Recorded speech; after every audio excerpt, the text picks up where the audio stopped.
I'm going to read one paragraph to set the scene for today. He wrote, "Of great historical significance is the position in which the lira viol holds as the connecting link between two aesthetic ideals of instrumental sound and function. It could approximate to the polyphonic textures and self-accompaniment capabilities which helped to raise continuo instruments such as the harpsichord and lute to a high level of esteem during the late 16th and early 17th centuries. On the other hand, it could produce a rich singing line, the growing taste for which led to the predominance of the violin and solo voice by the beginning of the 18th century. During its period of popularity, the lira viol successfully performed both roles. At the beginning of the 17th century, Hume wrote to the Chagrin of Dowland that the viol could produce equally well the musical excellences of the lute. By the turn of the century, Roger North was writing that all the sublimities of the violin were to be found in the music of the viol. So that sets the scene for what we're trying to achieve. And so we then need to discover actually how to play the tablature. And so I'm now going to try and share the screen and get up our first piece.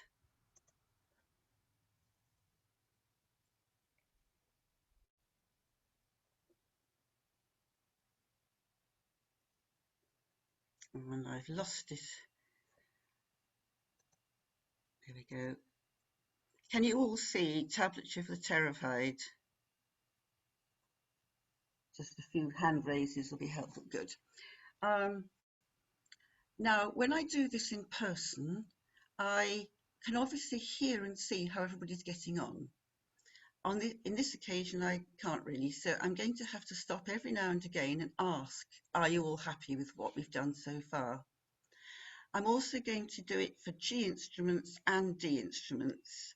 If you have only one with you and you want to join in gently while I'm doing the other, that's fine because you're muted. It just means you have to not mind about the organum effect. So I'm picking up a D instrument first, and in that very first bar you will see there are 6 lines, not a musical stave. They are the 6 lines of your strings. I said I was going back to basics, so I am.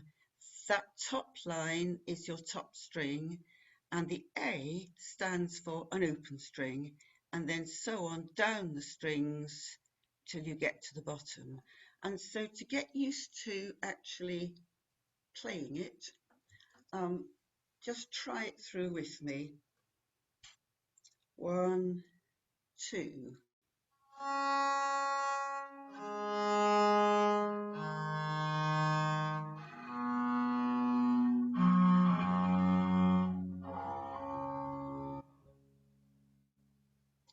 I'm going to stick on the D instrument for the minute to do the next 2 bars, which show on the top string and then on the second string the frets.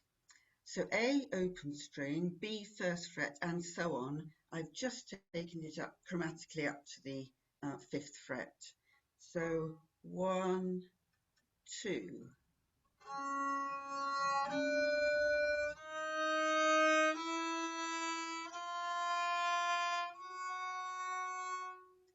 And exactly the same on the second string. 1, 2.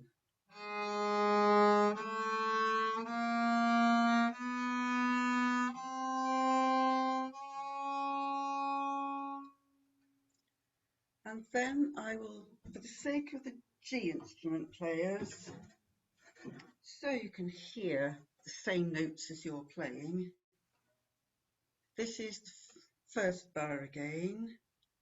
1, 2.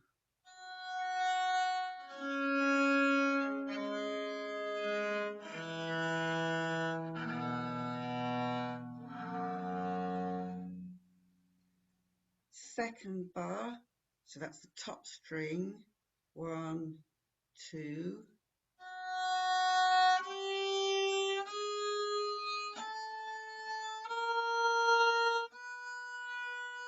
And then the second string. 1, 2.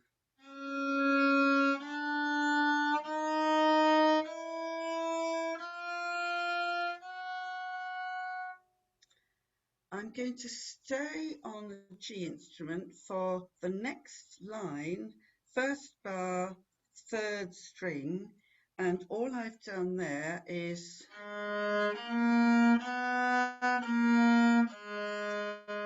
and the second bar is just a major version of that. So G instruments, have a go with me. 1, 2.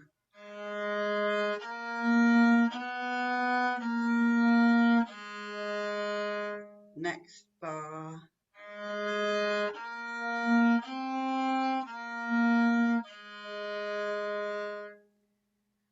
And for the next 3 strings, I've just done exactly the same pattern for all 3. I've just gone and the same on the 5th and 6th strings. So this is 4th string, 1, 2.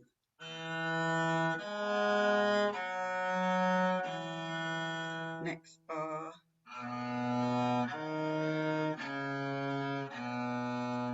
And then the bottom string for the last bar.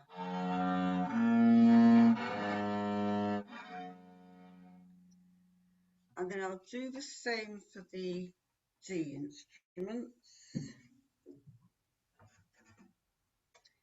So you've already had a look at that. So we'll go straight in, first bar, second line. This is the 3rd string down. 1, 2.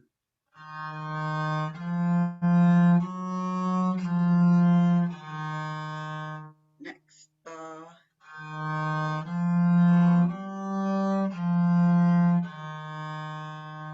And then the 4th string.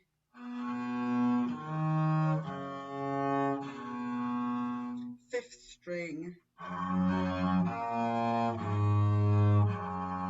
And 6th string.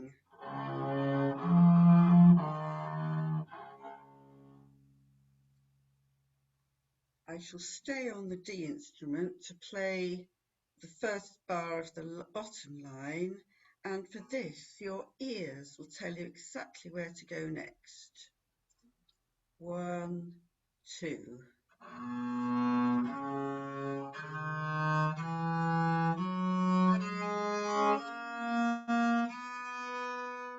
And then the same for the last bar, starting on the 5th string.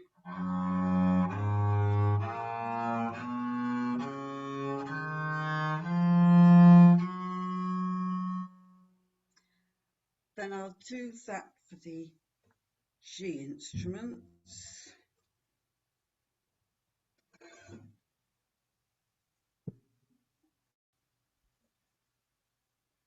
So this is the first bar of the bottom line. 1, 2.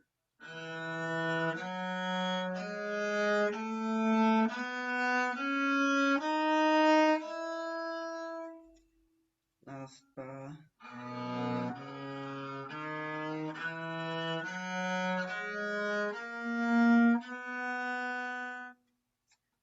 So your ears, I hope, will have told you what to do next. I'm going to stop sharing so I can see you all. And if you're happy with what we've done so far, just wave or do the mechanical thumbs up or anything. Is there anybody not?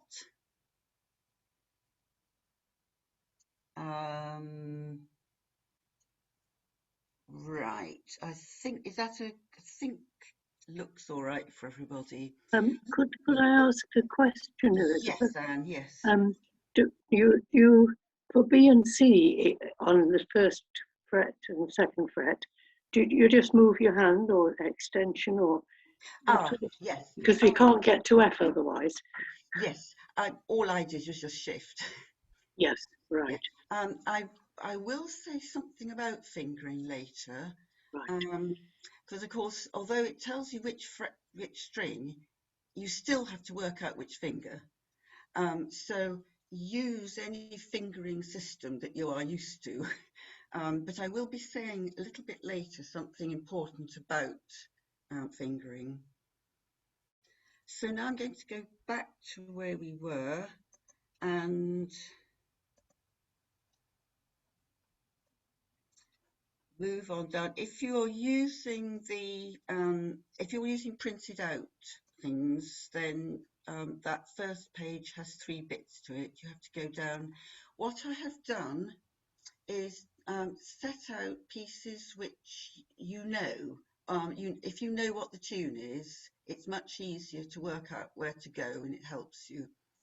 Oh, I should have said what those lines are, the vertical lines above the music. This is the note length signs.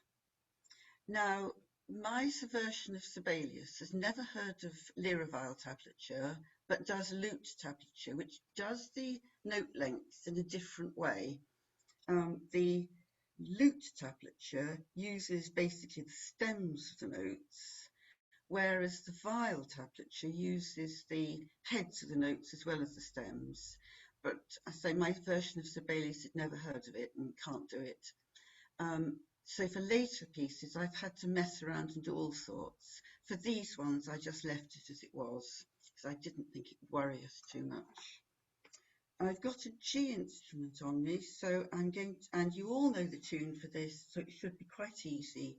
I'll just count us in. 1, 2, 3.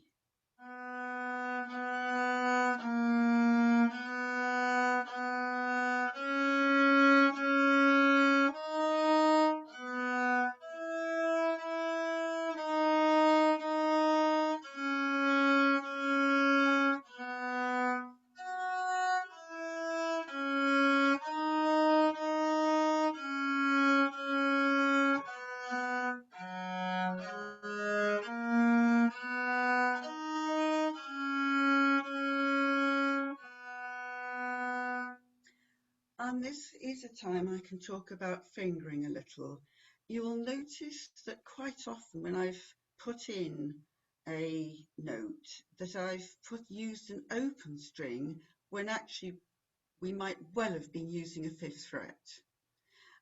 This is something that they seem to like to do, not consistently, so I haven't been consistent, but for example, the very last note of the first line, you might well have decided, if you were just playing it off staff, you'd use a 5th fret.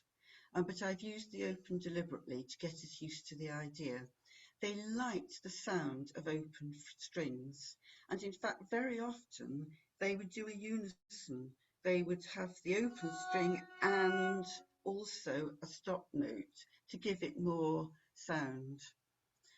Another thing about fingering, if you know all about chordal fingering, that is what you employ. And there's a very good place here where you can keep the 3rd string down, 3rd fret, the D. Much of the time you can keep it on. So at the end of the first full bar, you've got, and you go back to that D there. So keep it on because it helps with the resonance. And then what I would do there, I wouldn't hop across. It's bad technique. I'd just put in a 3rd finger there. So I'd keep fingers on as long as you can until you actually have to take them off. And it all helps to set up a good resonance. It sounds as if I'm crashing into what Alison's going to be saying later. So now I'm going to do exactly the same for the D instrument. 1, 2, 3.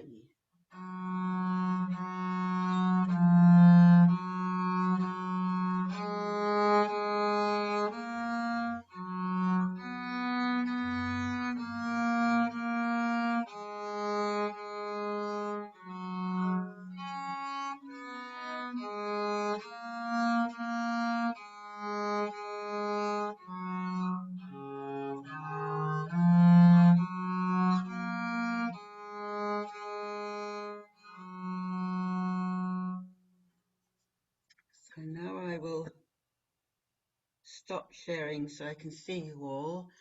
Is everybody happy up to now? Good. So we'll go on to the next tune, which is, no, not that one. Bill, I've got a different version of that. Again, I'm picking out all the tunes which I hope you all know. Oh, sorry.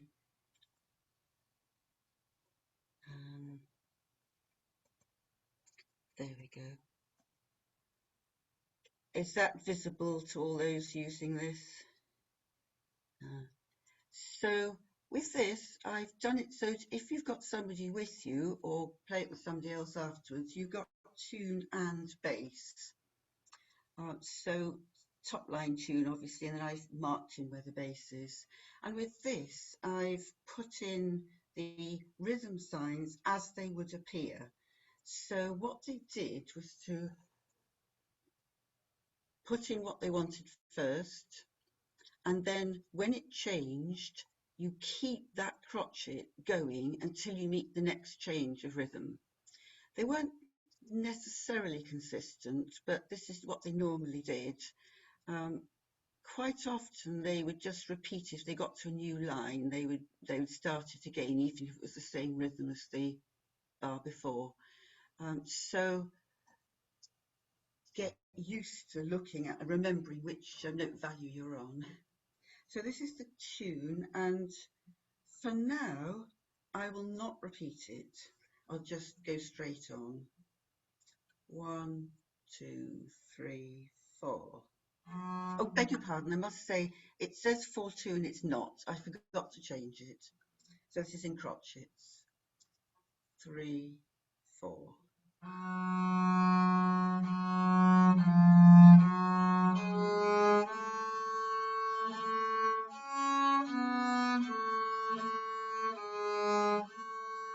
Going on.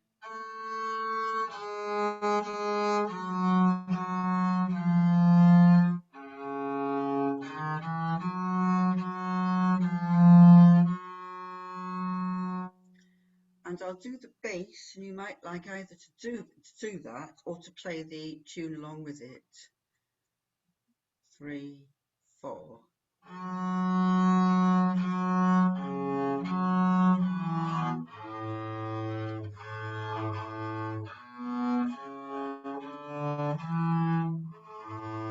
Going on.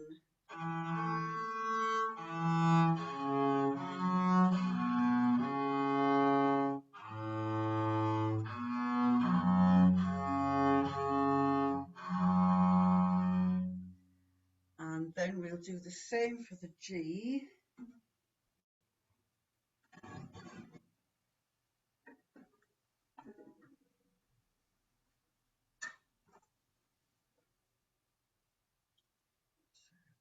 Three, 4.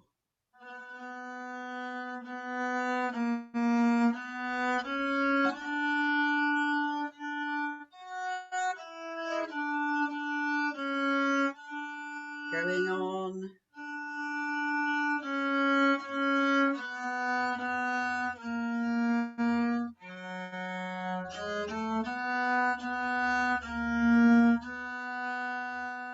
And then I will play the bass. 3, 4.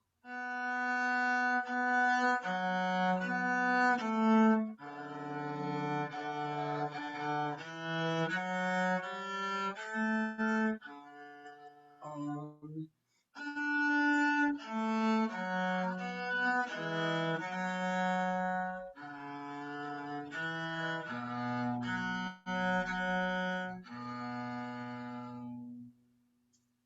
So I'll stop sharing.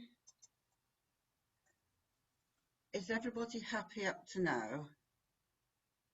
I think I can see lots of thumbs. Good, so we can move on.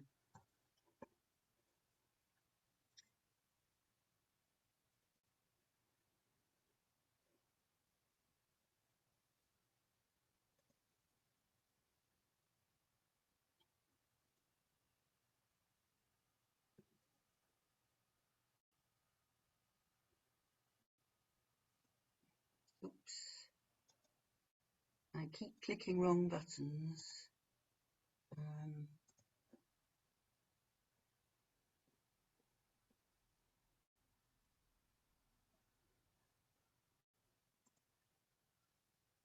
There we go.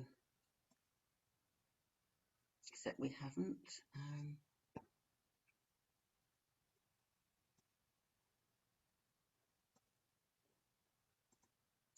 Has that come up? Shepherd's Hay.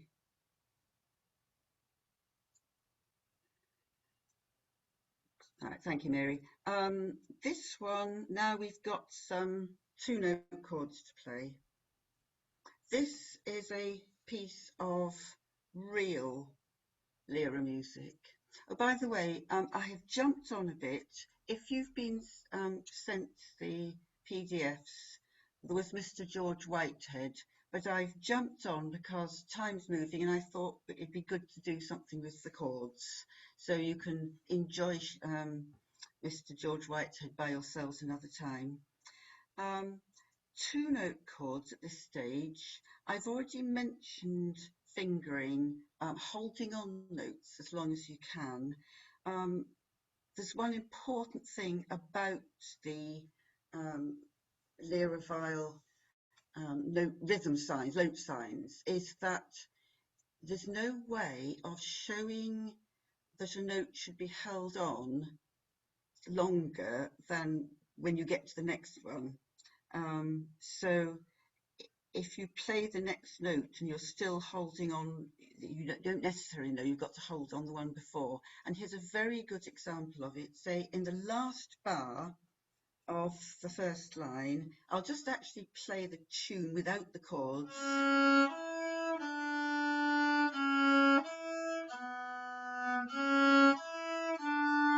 Then you get the tune goes like that, but you've got these bass notes in. So you'd obviously hold on the D and you'd hold on while you play that one, and you'd hold on the B while you play that note. So that's an important thing to get used to doing, to hold on notes.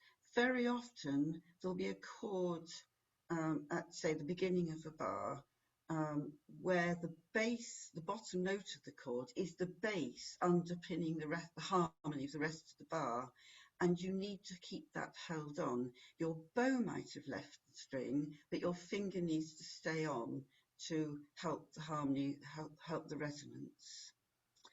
So I'm thinking I've actually got a better version of this with the proper note values somewhere. I'm just going to have a quick look to see if I have.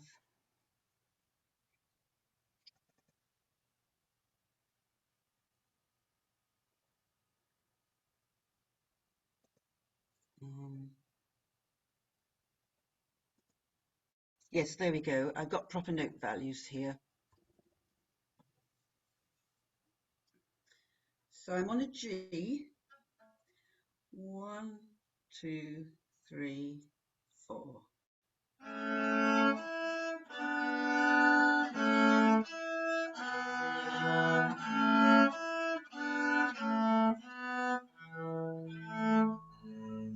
And I will repeat that because it's got the chords in.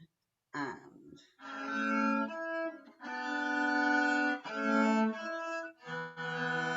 I'll have to tune up in a minute.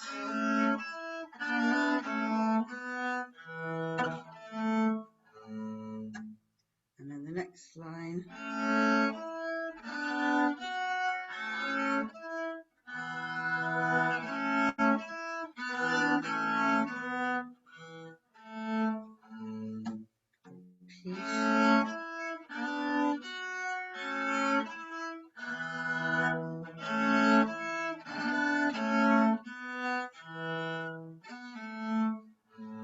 And before I go on,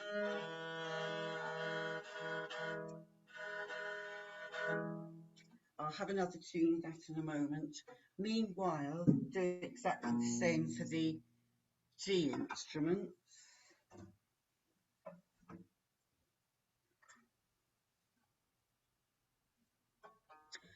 One, two, three, 4.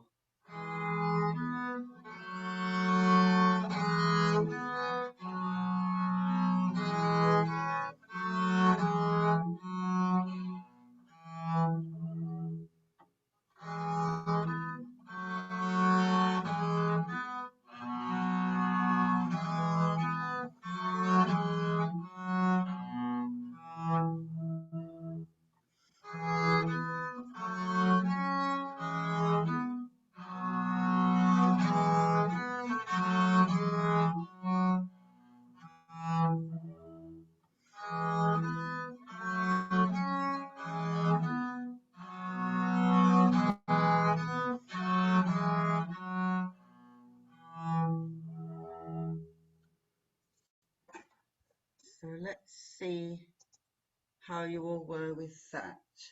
We spend the first few lessons of our viol playing lives trying to play on only one string at a time, and then now you have to play on more than one string. Can you give me a shout or a wave if you need that gone over again for any reason, or were you all okay with it? Elizabeth, Hello. it's me. Uh, for that piece, I was finding it difficult to tell the difference between A's and D's if they're on top of one another. I don't know about Yes. anyone else. Yes. I'm just wondering, would it be possible to have the screen slightly larger of the music? Yes, I can. Yes, I will do. Yes. Would anybody else? So, do we need to do that again, or shall we move on? Put up your hand if you'd like it again. Right, I'll try and make it larger then. Yeah, thanks, Libby. I can find where it was.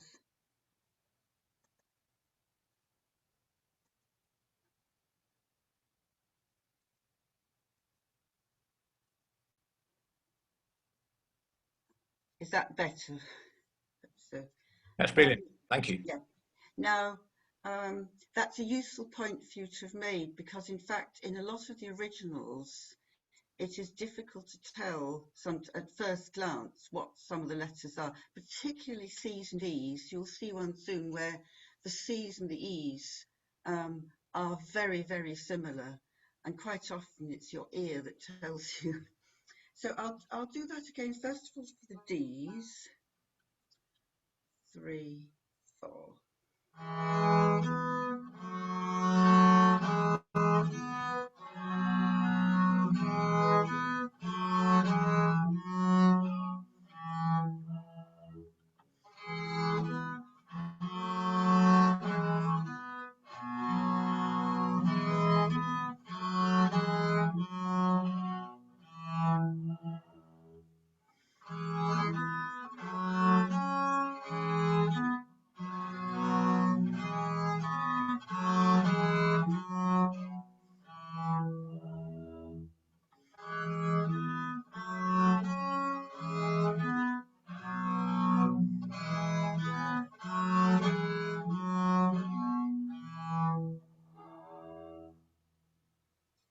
And then again for the G's.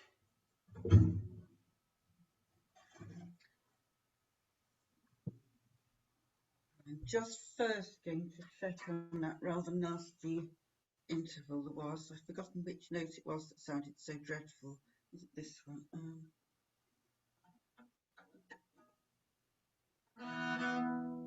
Can't remember which it was. I might stop when I get there. 1, 2, 3, 4.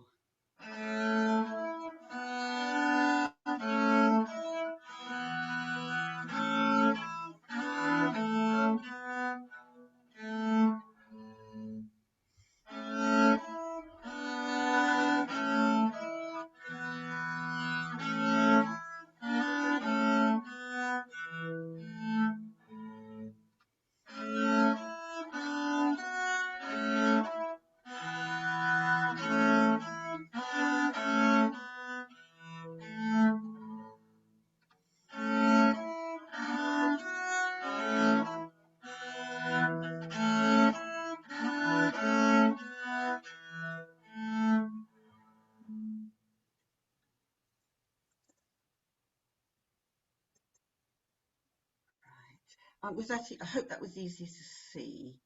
A bit bigger. Is everybody happy with that? Can we move on, or does anybody want a repetition?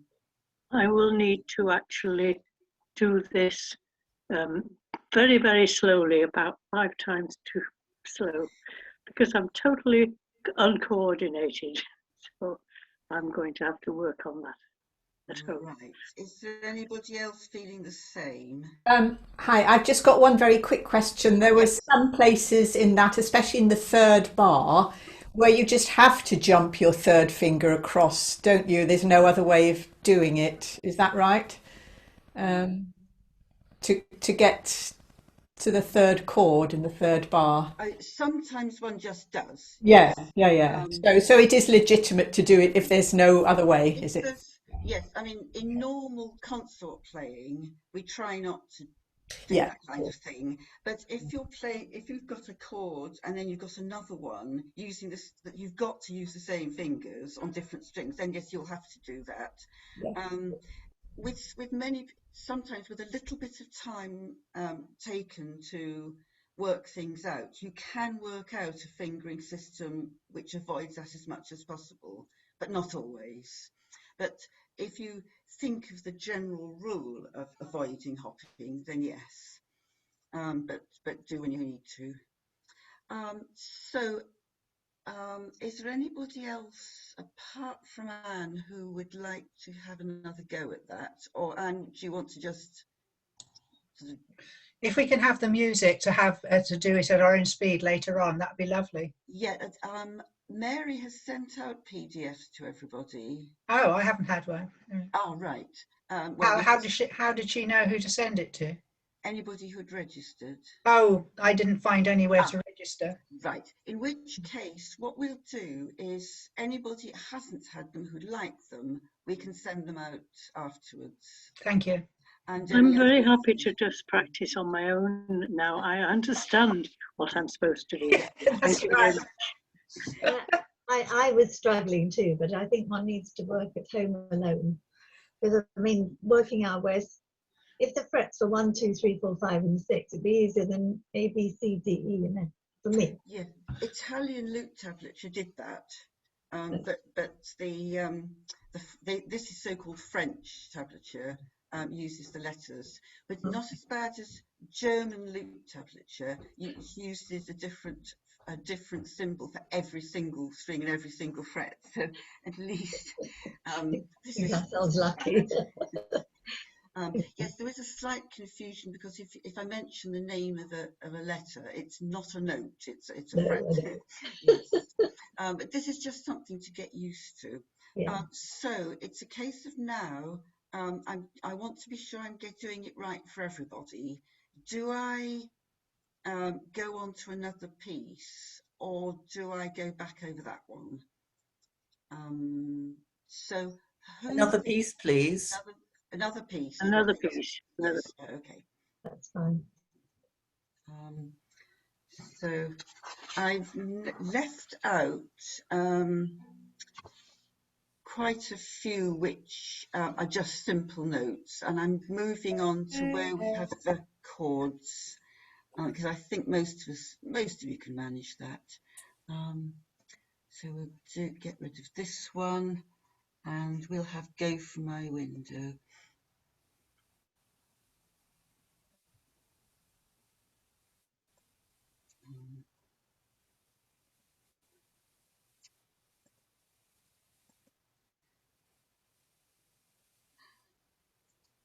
I keep thinking, there we go. Right. Oh my goodness. Now this one has got more. I'll get it a bit bigger. This was.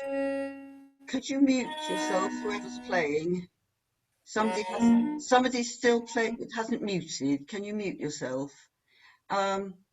This was one of my attempts at a different way of notating, of trying to get the tablature in, not using the Sibelius lute tablature. I'm not sure how successful it is because some of the letters have come in rather odd places, but this was the best I could do. Let's make it as big as I can. There we go. Now this isn't an original viol tablature. See if I can get it any better. There we go. Oh no, lost it. Best I can do, I think. This was originally lute tablature, and so there's a repetition of the chords from here to here, which a lute would obviously do. We can, if we've got good bow control, just imagine a tie between those two if we want to. Now, if you've got a 3 or 4 note chord, I like, if possible, to get a push bow on them, especially if they're in accented places for the tune. So I'd obviously one starts with a push bow there, and I want one here because go from my window. So I usually put these two into the same bow.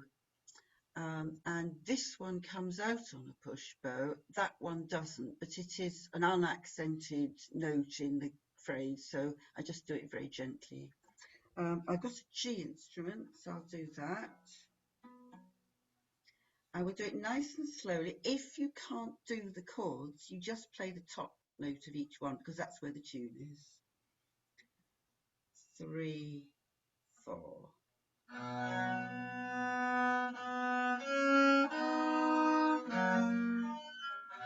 Sorry about that.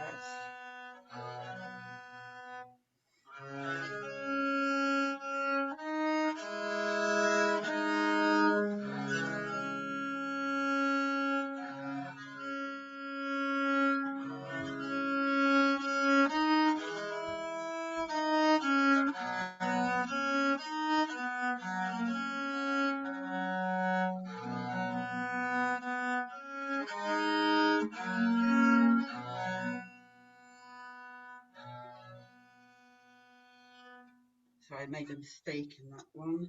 And then the D instrument version.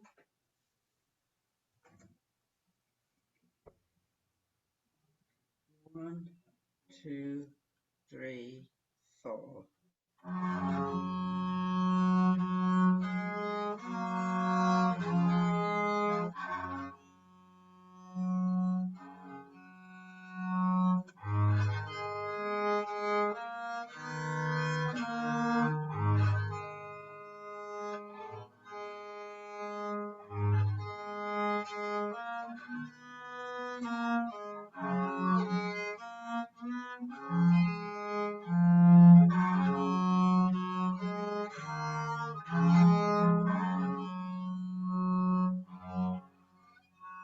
I'm going to play that again because I made so many mistakes.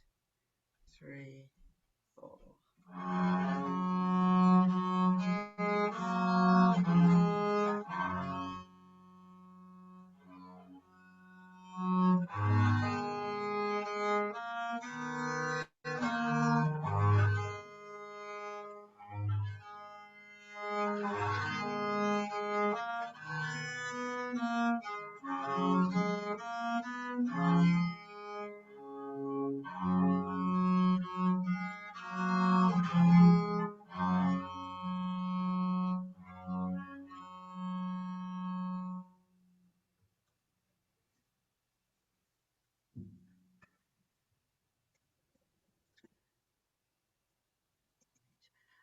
So, does anybody want that again or move on?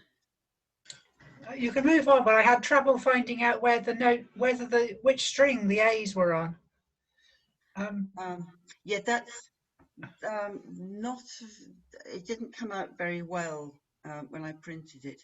I've had to try, because of the Sibelius not doing viol tablature, I've had to do things in a variety of different ways. Some are more successful than others, and that was one of the less successful versions. So, how do we all feel about moving on? Raise your hands if you'd like to try the next tune.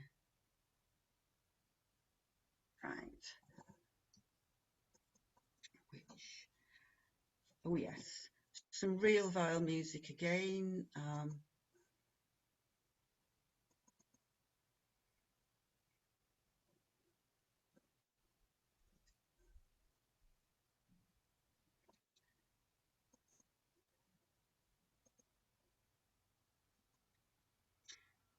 Now this I'm going to have to increase a great deal, and we might have to do one section at a time so you can all see it. Have you all got, and this is Tobias Hume, a maverick, and obviously a very, I think, a very odd sort of person, but great fun to play. His music does vary from very light-hearted pieces to really much more substantial things. So I think what we'll do for this one is to play one section at a time so that you can all see it. Otherwise, it goes off the bottom of the screen. So this is for D instruments, the first section. And this one, no, it hasn't got any E's in it. That's all right. Not one of the ones you can't see which are C's and which are E's. 1, 2, 3, 4. Sorry, I beg your pardon. 3, 4.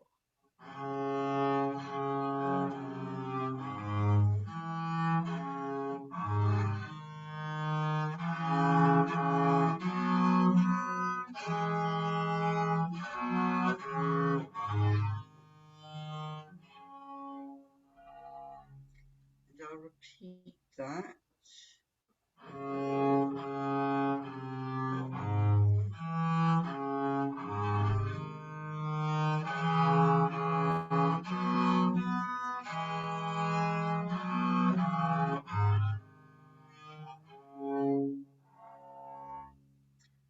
And before going on to the next section, I'll do the G version.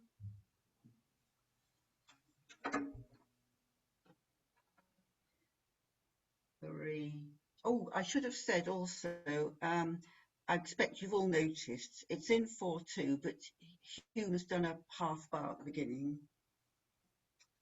And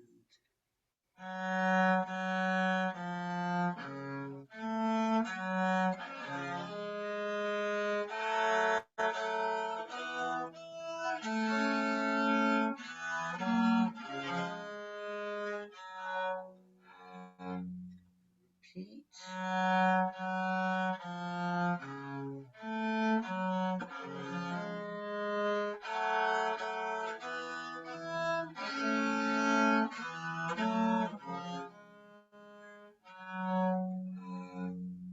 My tuning is beginning to go right off. I'll then move it to do the second section.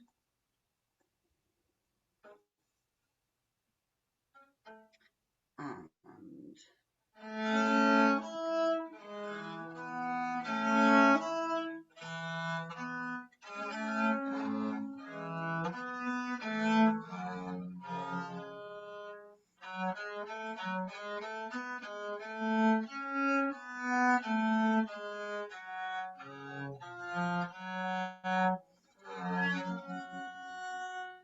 repeat it.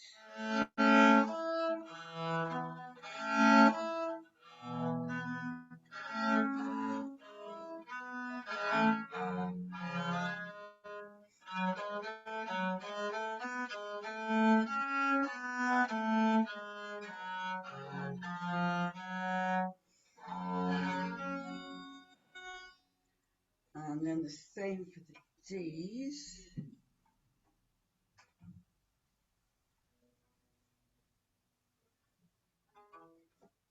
And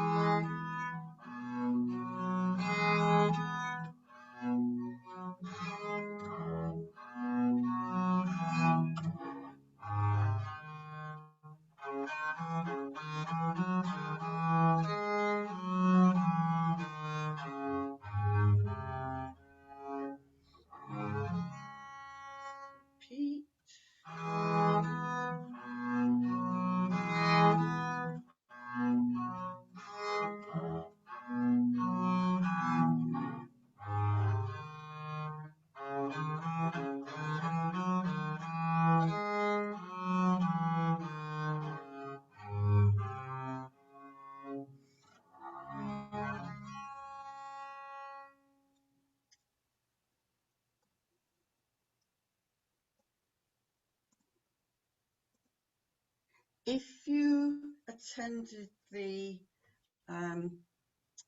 a technique session that Peter Vendland did a few weeks back, he was talking about chords and the need to have enough bow left over at the top end of the chord once you'd hit the beginning note and then gone over. Those 6-note chords, you need to give plenty at the beginning to let the bass string ring, and then have enough bow left over at the top. So bowing the 5 and 6-note chords is something to practice probably. Of course, they would not have had metal wound strings; they'd have had the guts, which I've got. So you have to think how much they're going to carry on sounding or not, depending on what you want to have hearing, carrying on, what sound you want to have carrying on. At this stage, I'm going to talk a little bit about what you could do if you want to carry on. If you've had a try at tablature and decided it really isn't for you, okay. But if you'd like to explore further, I'll just give you a few ideas.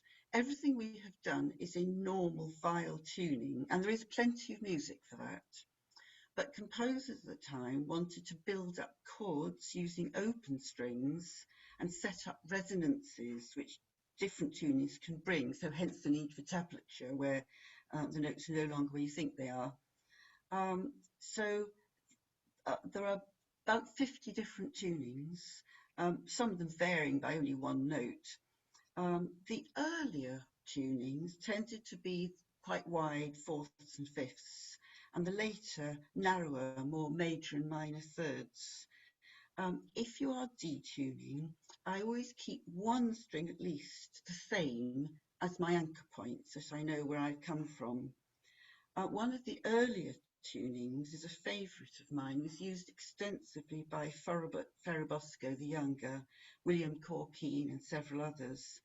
And with that one, I find the top 3 strings can stay the same and then lower the others. And I've got one viol tuned like that. I don't remember which it is. It's this one. I've had to use a Renaissance bass for this, but Renaissance basses are good for the earlier period. So those are 3 of the same. Whoops, and it's gone out of tune.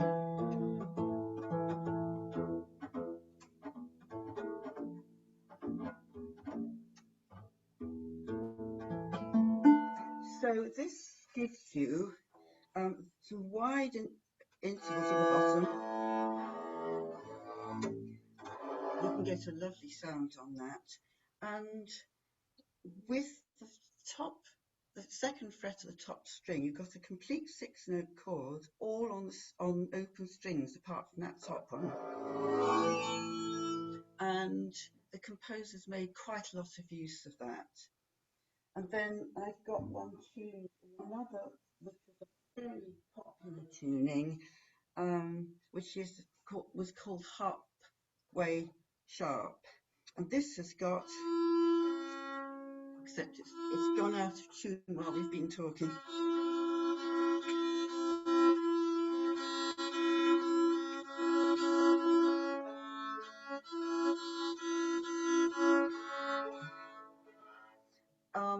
I've called this the Daisy Daisy tuning.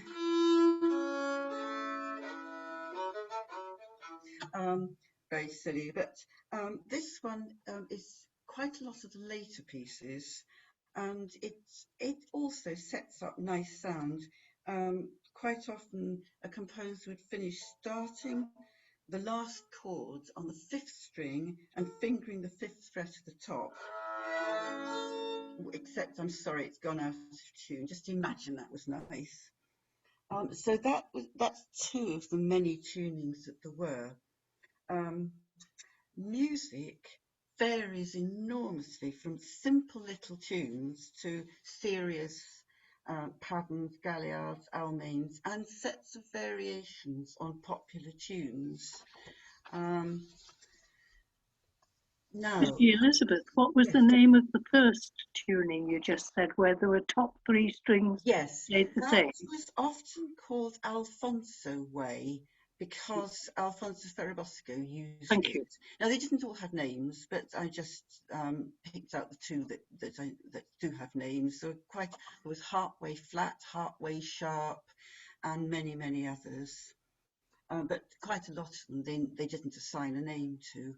Alfonso way is halfway flat. Beg your pardon? Is The Alfonso one Alfonso is just the name for that tuning, which had the top 3 strings the same and the bottom 3. Oh, it's one thing I should say is that the way that they designated their tunings and told you about them is that the fret that became a unison was how they referred to it. So on ordinary tuning, our tuning is called F, F, E, F, F. But on the tuning, say for the Ferrabosco, it's where am I? Yes, F, F, and then that's H, F, H. So you just have to look at the beginning of piece or beginning of sections of pieces because they often produce them in groups, and it tells you what the tuning is. Now, I had a look through to see what is available at the moment that you could actually get hold of. The Viola da Gamba Society supplementary publications is a very good start because it's got 3 pieces in normal tuning, which came from the Manchester Gamba book, which has got a huge number of things, and that's an amazing collection if you can get hold of it.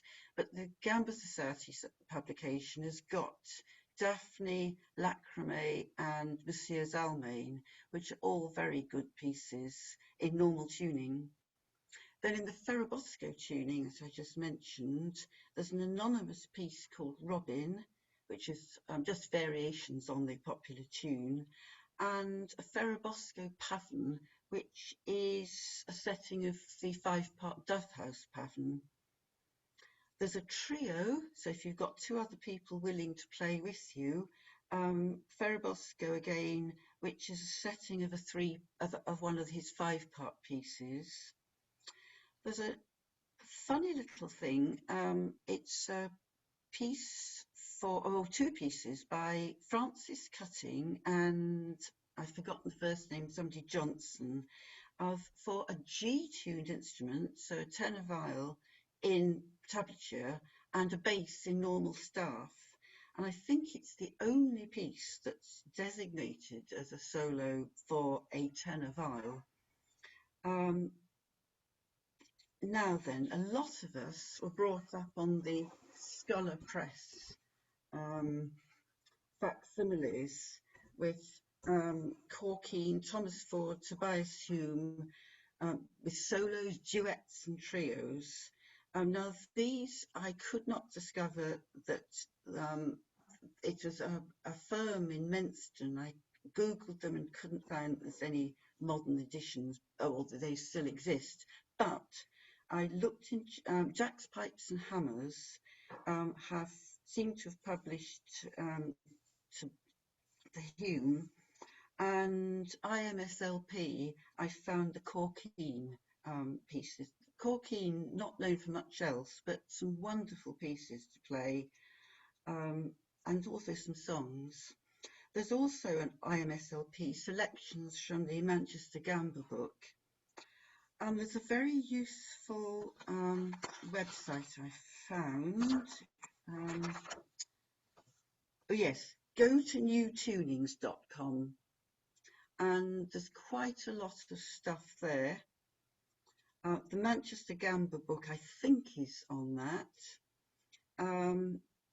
And Jack's Pipes and Hammers have got several things, some dance music for 2 lira viols. Martha Bishop's done quite a lot. I think they're still in print.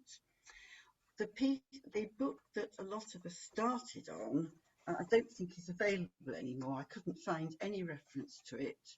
And that is John Playford, Music's Recreation on the Viol, Leroy, published in 1682. This is quite a late one, obviously. We've got lots and lots of light-hearted pieces. They were the ones that we thought originally were not very much worthwhile playing, really. But I found I've strung a few together into a suite and make a light-hearted finish to a concert that are quite fun.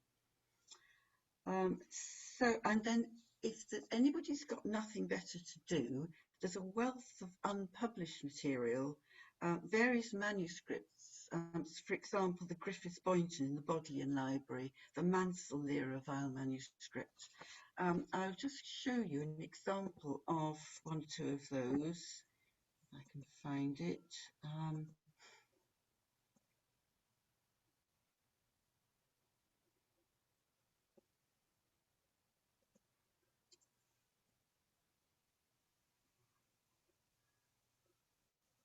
I seem to be having trouble. There we go. That is, I don't think I can get it any bigger, but that is a Spanish pattern plus a little galliard, and that is just one example of some unpublished material. And then, it says screen sharing has stopped. Right, never mind. I'll see if I can show you one of the Scholar Press facsimiles. I'm not going to waste time because I can see time's moving on. So we'll go back to here. So there's plenty of stuff to play. It's just getting hold of it. But certainly, as I say, jacks, pipes, hammers, and IMSLP's got a little bit, and that website I told you about. Plus, there are still things, say in the Westminster Public Library, the music section is very good, and through interlibrary loans you can get all sorts of things. Right, I think, yes, we're into question time now.